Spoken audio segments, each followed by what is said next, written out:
Hola, en esta parte de la clase estudiaremos a las enzimas. Las enzimas son proteínas globulares que actúan como catalizadores biológicos, incrementando la velocidad de las reacciones bioquímicas de una manera muy específica. Por lo general, el tamaño de la enzima es mucho mayor que el del sustrato. La pequeña parte de la enzima que se une al sustrato es el sitio activo. Las enzimas no reaccionan con el sustrato, por lo que no se consumen durante el proceso y pueden catalizar la reacción de muchas moléculas de sustrato. Esta catálisis se realiza gracias a que disminuyen la energía de activación de la reacción. Las enzimas se clasifican en función del tipo de reacción que catalizan. Entre ellas encontramos a las hidrolasas, que catalizan reacciones de hidrólisis, en donde un sustrato reacciona con el agua formando productos de menor peso molecular. Las hidrolasas son muy comunes en alimentos. Entre ellas encontramos amilasas, proteasas, celulasa y pectinasa, que catalizan la hidrólisis del almidón, proteínas, celulosa y las pectinas respectivamente.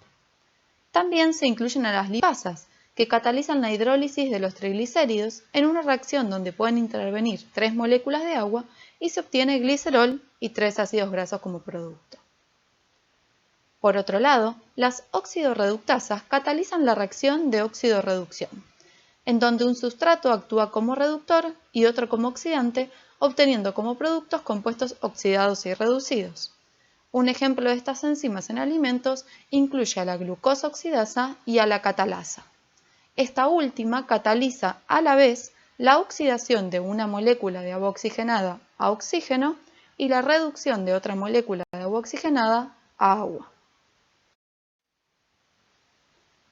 Las isomerasas catalizan reacciones de isomerización, en donde un sustrato A se isomeriza a B. Un ejemplo de estas enzimas en alimentos incluye a la glucosa isomerasa, que cataliza la isomerización de glucosa a fructosa.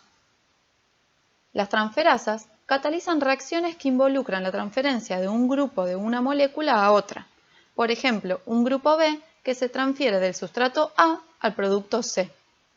Un ejemplo de estas enzimas en alimentos incluye a la glucosa quinasa, que cataliza la transferencia de un grupo fosfato del ATP a la glucosa, obteniéndose glucosa 6-fosfato y ADP.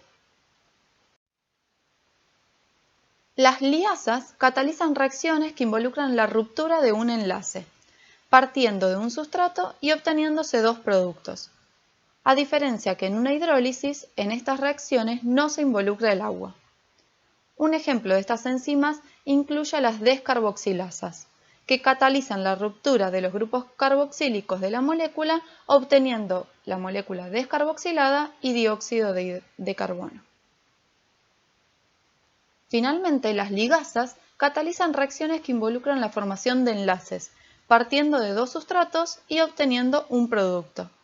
Un ejemplo de estas enzimas incluye a la piruvato carboxilasa, que cataliza la formación de oxalacetato a partir de piruvato y ácido carbónico en una reacción dependiente de energía. La forma en la que se unen la enzima y el sustrato para catalizar las distintas reacciones ha sido explicada por distintos modelos. El modelo de llave-cerradura propone que la molécula de sustrato encaja en el centro activo de la enzima del mismo modo que lo haría una llave en una cerradura, es decir, que tienen una relación estructural geométrica complementaria.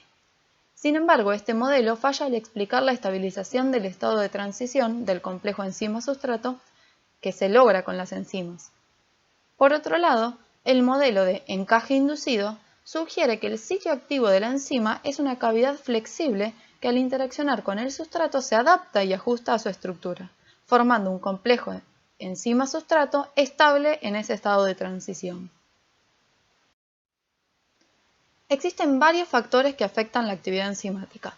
Para analizarlos debemos recordar que las enzimas son proteínas, por lo que los cambios de pH, fuerza iónica, temperatura y actividad de agua, por fuera de los óptimos para cada enzima, pueden modificar su estructura, induciendo la desnaturalización parcial o total de la proteína y la consecuente pérdida de actividad.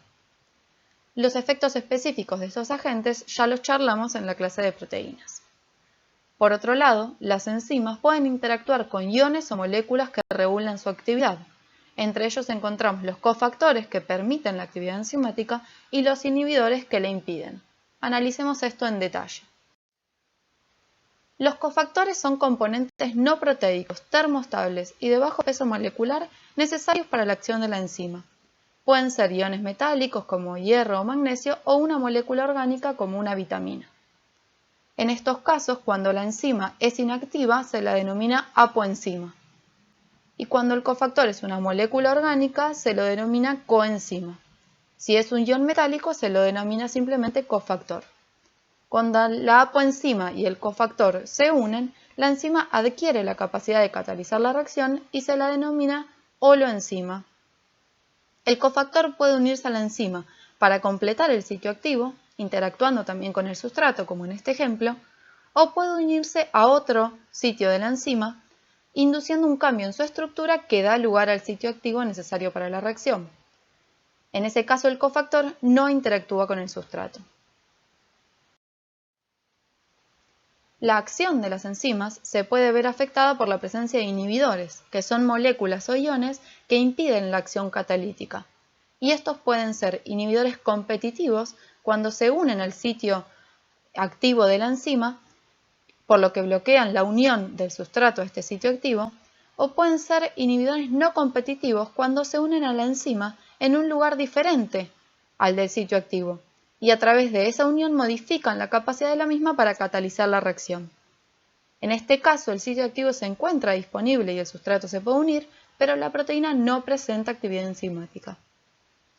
En ambos casos, la unión de los inhibidores puede ser reversible o irreversible, por lo que junto con los cofactores son los que regulan la función de las enzimas en los entornos biológicos.